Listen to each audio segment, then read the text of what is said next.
Assalamualaikum warahmatullahi wabarakatuh. Ya adik-adik sekalian, kemarin saya sudah menjelaskan tentang pengertian isim pada pertemuan pertama. Dan pada pertemuan kedua, insya Allah kita hari ini akan menjelaskan macam-macam isim. Jadi secara garis besar, isim terbagi menjadi dua. Ada yang mabni, ada yang mu'rab. Apa itu mabni? Mabni adalah tidak berubah-ubah. Apa yang tidak berubah-ubah? Yaitu baris akhirnya. Contohnya seperti apa? Contohnya seperti ini ya. Zalika. Nah, ini akan tetap mabni sampai hari kiamat. Nggak berubah-ubah. Nggak bisa dia zaliki, nggak bisa dia zaliki, dan nggak bisa pula dia zaliku. Tidak bisa. Ya. Sementara yang mu'rab itu bisa berubah-ubah. Contohnya seperti apa? Nah gini. Talibun.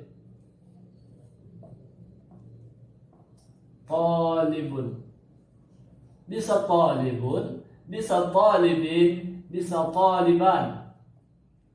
Tergantung ada amil yang memasukinya. Ya. Itu bedanya. Kalau mu'rab dia dapat berubah-ubah, kalau mabni dia tidak dapat berubah-ubah. Ya, oke, kita akan bahas lebih dalam mengenai isim yang mu'rab. Ya. Isim yang mabni insyaallah akan kita bahas di level 6 insyaallah ya. Doakan saja supaya panjang umur ya.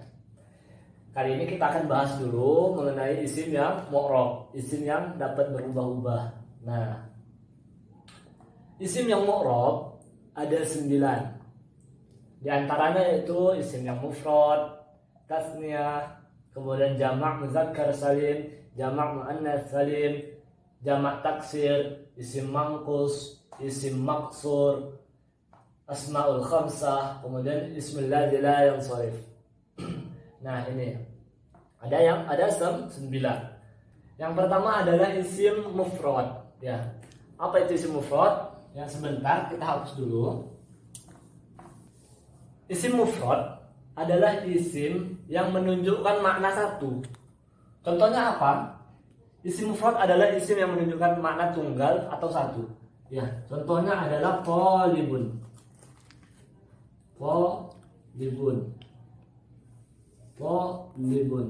Talibun artinya satu murid. Kitabun satu kitab. Satu buku. Jadi yang kedua, kemudian kita masuk yang kedua, yaitu isim tasniyah.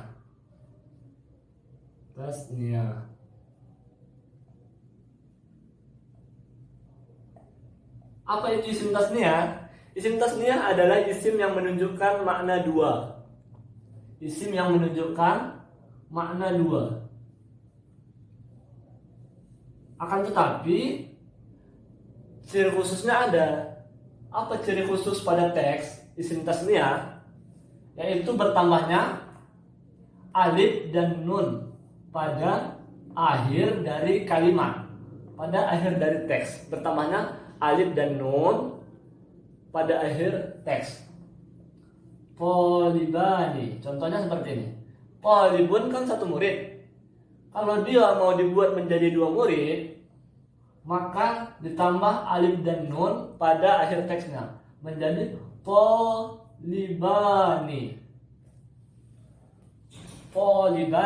atau talibaini.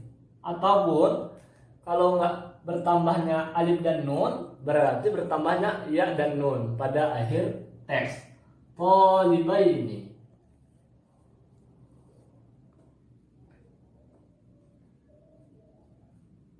Nah, seperti ini. Jadi isim tasniyah adalah isim yang menunjukkan makna dua dengan ciri khusus bertambahnya alif dan nun atau ya dan nun pada akhir dari teksnya. Ya. Pada akhir kalimat bertambah ya dan nun atau alif dan nun. Akan tetapi ini harus menunjukkan makna dua. Kalau misalnya ada isim yang berakhiran alif dan nun tapi tidak menunjukkan makna dua, berarti dia bukan isim tasniyah. Contohnya seperti apa? Ramadan, ya, Ramadan.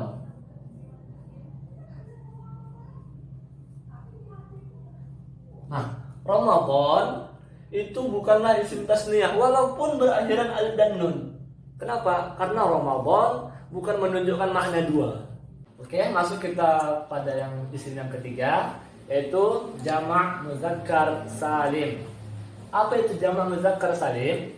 Jamak muzakkar salim adalah isim yang menunjukkan makna banyak. Jamak artinya banyak, muzakkar adalah laki-laki. Jamak yang menunjukkan banyak. Banyak itu berapa? 3 ke atas. 1 namanya mufrad, 2 namanya tasniyah, 3 namanya jamak. Jamak ke atas sampai tak terhingga, maka dinamakan dengan jamak.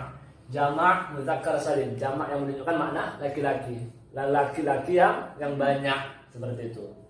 Contohnya seperti apa? Polibun itu kan mufrad. Nah, ada pun ciri khusus pada teks jamak muzakkar salim, yaitu bertambahnya waw dan nun ataupun ya dan nun pada akhir kalimat. Contohnya seperti ini. Polibun itu mufrad, kalau di jamak muzakkar salim kan menjadi polibuna. Oke.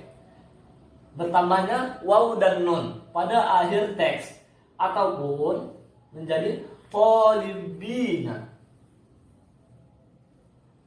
Polibina.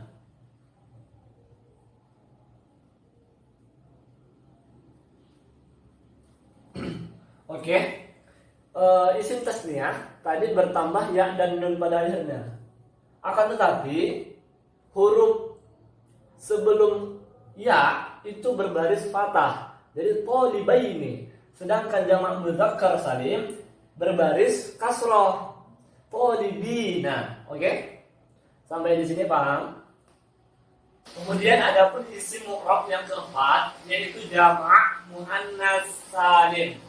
Apa itu jamak muannas salim? Jamak muannas salim adalah isim yang menunjukkan makna banyak untuk perempuan. Kalau tadi jamak muzakkar salim, jamak menunjukkan banyak untuk laki-laki. Kalau muannas salim, maka menunjukkan makna banyak untuk perempuan. Kemudian ada ciri khusus juga bertambah pada teksnya, yaitu apa? Yaitu bertambahnya alif dan ta pada akhir teks. Contohnya adalah polibatun. Polibatun. Bertambahnya alif dan ta pada akhir teks.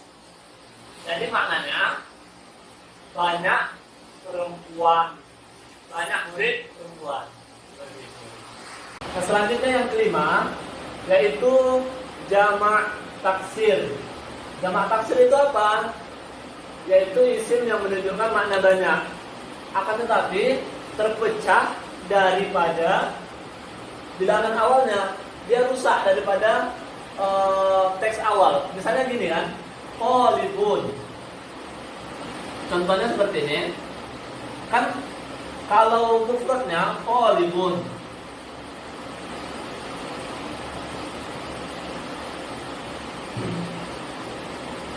Akan tetapi kalau dibuat menjadi jamak taksir, dia berubah menjadi kullabun.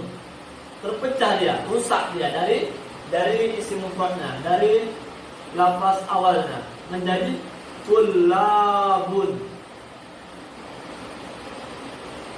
Kalau tadi isim tasniyah ataupun jamak muzakkar salim, jamak muzakkar salim hanya ditambahkan waw dan nun pada akhir teks tanpa merubah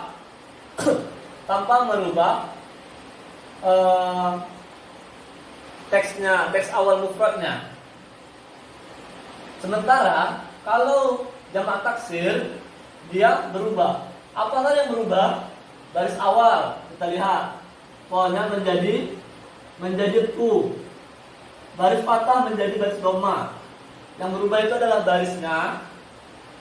Kemudian hurufnya bisa berkurang dan bisa bertambah. Menjadi ini ada alif, sementara di sini tidak ada alif. Menjadi tullabun.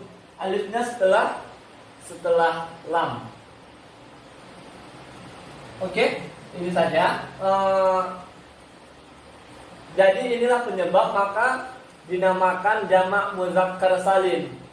Jamak yang menunjukkan laki-laki banyak yang selamat. Selamat itu apanya? Teks awalnya. Teks awalnya kan selamat nih. Nggak ada perubahan. Tolibun menjadi tolibuna. Nggak ada perubahan apa? Selamat dari perubahan. Hanya ditambah waw dan nun tanpa merubah teks sebelumnya. Tolibun menjadi tolibuna. Sementara kalau jamak taksir dia berubah total menjadi tullabun. Kemudian jamak taksir ini bisa masuk kepada perempuan ataupun laki-laki. Nah, menjadi kalau kita bilang tullabun, maka maknanya siswa. Artinya menjadi umum. Kalau jamak muzakkar salim, talibun itu hanya untuk pada laki-laki. Sementara thalibatun itu hanya untuk perempuan. Tapi kalau tullabun jamak taksir itu secara umum. Oke? Kemudian perpecahannya, kemudian perubahannya. Kalau jamak muzakkar salim dan jamak muannas salim itu ada rumus. Hanya ditambah waw dan nun pada akhirnya ataupun alif dan ta di akhirnya. Sementara jamak taksir itu rumusnya tidak ada. Jadi bagaimana cara untuk mengetahui jamak taksir? Satu-satunya cara yaitu tengok kamus. Dilihat kamus kemudian dihafal. Yang keenam adalah isim maksur. Apa itu isim maksur? Isim maksur adalah isim yang berakhiran alif sebelumnya berharokat fathah.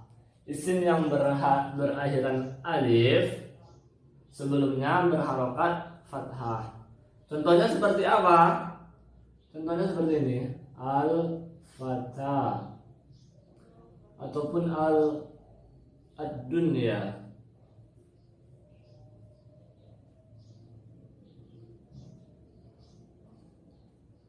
Berakhiran alif sebelumnya berharokat fathah. Baik itu berupa alif mamdudah ataupun alif maksurah. Ini dinamakan dengan alif maksurah.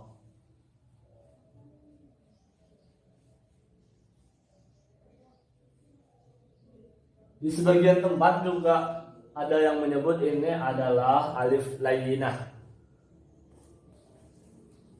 Yang seperti ini, yang lurus, ini dinamakan dengan alif mamdudah. Ya. Yang bengkok namanya alif maksurah, yang lurus namanya alif mamdudah. Jadi saya ulangi sekali lagi. Isim maksur adalah isim yang berakhiran alif dan sebelumnya berharokat fathah. Selanjutnya yang ketujuh yaitu isim mangkus. Isim mangkus adalah isim yang berakhiran ya dan sebelumnya berbaris kasroh. Contohnya seperti apa? Contohnya seperti al-qadhi.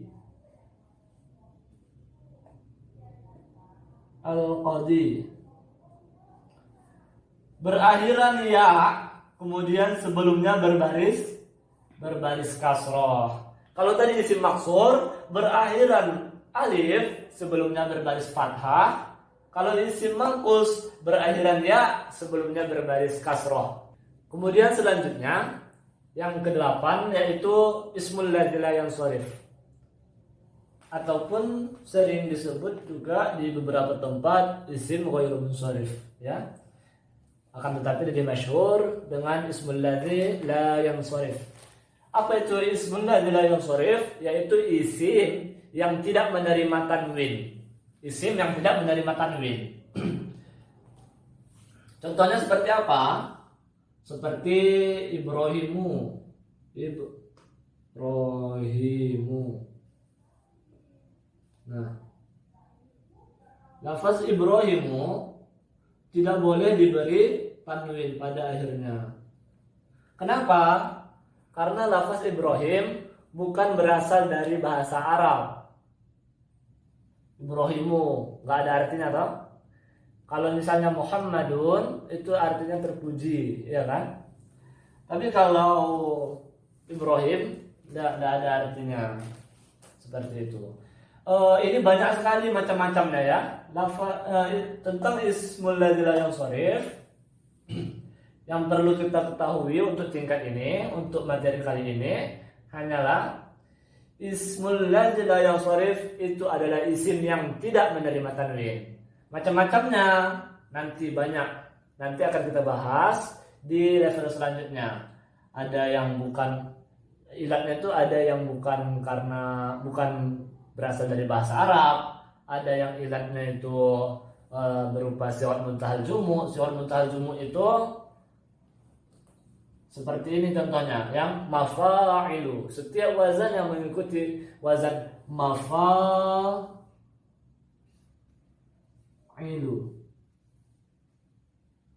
mafa'ilu, maka setiap wazan, setiap kalimat yang mengikuti timbangan mafa'ilu itu tidak boleh pakai tanwin akhirnya. Contohnya apa? Masabihu dan lain sebagainya ya. Pada intinya nanti akan kita bahas lebih mendalam tentang ismul ladzi la yansharif di level selanjutnya. Selanjutnya yang terakhir yaitu asmaul khamsah. Apa itu asmaul khamsah? Asmaul khamsah adalah isim yang 5. Apa saja yang 5 itu? Yaitu abuka, ayahmu, akhuka, pamanmu, saudaramu, ammuka, pamanmu, fuka, mulutmu, zu ilmin, orang yang memiliki ilmu. Jadi asmaul khamsah adalah 5 isim ini. Abun, akhun, amun, fu, dan zu. Di luar dari ini bukanlah namanya asmaul khamsah. Akan tetapi nanti insya Allah kita akan membahas lebih dalam lagi mengenai asmaul khamsah di level berikutnya.